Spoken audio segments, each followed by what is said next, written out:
పెట్టుకున్న శనిదేవుడి గురించి పెట్టుకున్న వారం అని చెప్పడం కానీ స్థిరంగా ఉన్నటువంటి వారం ఏదైతే ఉందో అది శనివారం. అందుకే వెంకటేశ్వర స్వామికి చాలా ప్రీతైన రోజు, స్థిర వారము శుక్రవారం.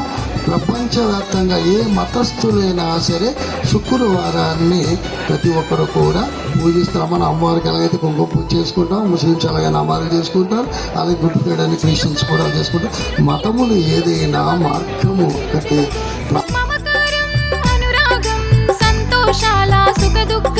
కలగలిపిన మనిషి జీవితం కొత్త కుండలో కలబోసిన షడ్రుచుల బెల్లం శాతం ఇదే కదా కలిసుండమని ఉగాది పండుగ చెప్పిన సూత్రం. ఇంటింటా వెలిగే తొలి తెలుగు తేజ